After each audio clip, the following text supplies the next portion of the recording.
موږ نه دا ډیر خلک تاسو کې چې ډاکټر صاحب دا وزن څنګه کم کوم اخ ډیر خلک دا تاسو کوي خو بعض نیم کس پکې راشي ډاکټر صاحب د وزن کمولو لپاره خو تاسو ډیر زیات ځل خبرې وکي خو کله د وزن زیاتولو لپاره هم خبرې وکي ځکه چې دا مونږ کم مانده کوته کسانی یو چې د کوم وزن کم دی او کم په احساس کمترۍ کې مبتلا یو چې د ډاچې په شان ګرځو زما ډیر مرګري داسې دي چې هغه وزن کم دی او هغه کوشش کوي چې وزن زیات کی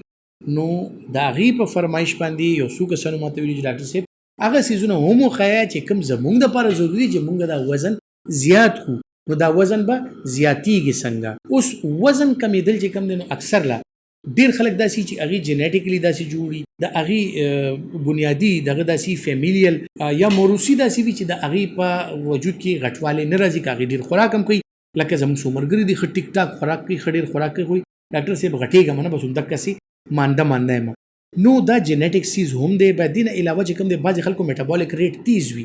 هغه کارونه خوراکو کې هضم کی او پاغي باندې فیټس نه جوړيږي هغه چې کوم دی غټيږي نه وزن نه زیاتيږي ډیر خلک د انزایټي ډیپریشن د هغه د وجنم د هغه میټابولیک ریټ تیز وي د هغه وزن نه زیاتيږي هایپر تایرايډ یعنی تایرايډ ولا مسلې د سړي چې هغه سرم د بندا وزن نه زیاتيږي وزن کې کمزورتیا وي زیاتره خلک بیا چې کوم دي نو اکثر د نیوټریشنل کمی په وجه یعنی د هغه وجود کې سنه څه کمیانی وي چې د هغه میټابولیزم ورسره ټیک نه وي او دیګه خوراک کوي هم د بعضی خلکو خوراک ته ظلم نه کیږي او وزن هم نه زیاتیږي کمزورتیا هم ورسره زیاتی او د سره بیا نور سيزونه راشي چې ورسره د کیلشیم د آیرن د وټامین ډي په مختلف سيزونو کمی راشي خو نن به خبره کوو یو نارمل کس دی هغه بیمار نه دی هغه د شوګر نشته هغه ته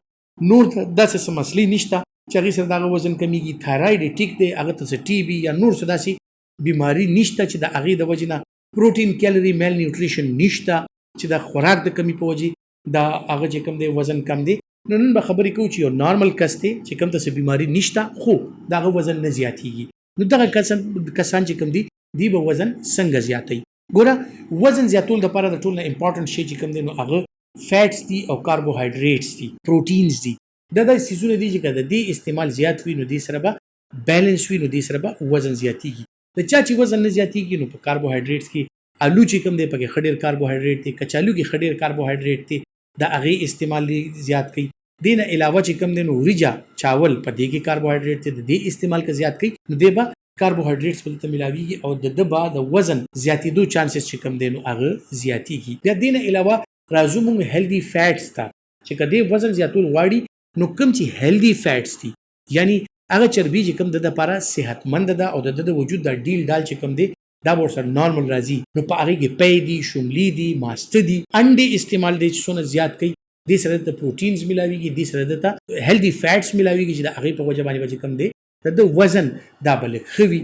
بیا د دې د علاوه اوس سوچ غوړي شو دا بالکل استعمالول شي که وزن زیاتول غواړي بیا دینه علاوه دغه څنګه چې مول چې مکھن شو مارجرین وغیرہ شو د زیتون تیل شو دین علاوه سن فلاور تیل شو دغه سيزونه د استعمالي نو د دې وزن بر نارمل مینټیننس ته زی خو هغه سي خطرناک طریقې سره باندې زیاتیږي چې د بیا کولیسټرول هم زیاتی د رګونو مسلې مرته شوګر او بلډ پريشر مسلې مرته شي زړه مسلې مرته شي نو دا بالکل نیچرل قدرتي او داسې سيزونه دي چې د سره د استعمال سره به ستاسو وزن ان شاء الله خکیږي لګیاوي بیا پروتینز چې کوم دي هغه انتهایی زیات ضروری سیز دي وزن مینټین ساتل لپاره ځکه چې ستاسو مسکولر ماس جوړیږي اوس مسکولر ماس چې جوړیږي نو هغه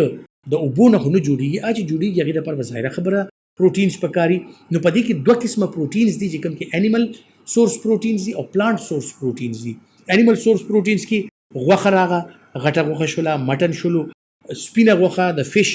یعنی د مې او د چرګ غوښه شولا کارونه تاسو استعمالوي بیا پولټری پروډکټس کې چې کم دي نو انډي استعمال دا چې سونه زیات کوي خصوصا بیا د انډي زیړ دا که تاسو استعمالوي دا ډیر بهترین چیز دی نو انیمل سورس پروتین چې کوم دی دا هغه استعمال که تاسو زیات کوي هغه سره تاسو مسکولر ماس جوړیږي بیا پلانټ سورس پروتینز کې چې کوم دی مختلف قسم د لینټلز ورته وي دالونه شولو یا لوبیا شولا یا چانا شولا اوس دغه سيزونه که تاسو استعمالوي د پلانټ سورس پروتینز دي نو دې سره تاسو ته زبردست مقدار کې پلانټ سورس پروتینز ملاويږي چې کوم تاسو د وجود لپاره انتهایی زیات ضروری دي او تاسو د وجود چې کوم مسکولر ماس راځي نو آبا هغه سره راځي بل کستا سو ماشومان وی دا غي وزن نه زیاتیږي دا غي اولګه کموي نو هغه ته هم چې کوم د لګ ډیر مقدار کې بی کمپلیکس پکار دی وټامین بی 12 پکار دی چې کوم پښنو سبزیانو کې شته دی چې کوم په فروټو کې شته دی، په اپل کې شته دی، آیرن پکې دی،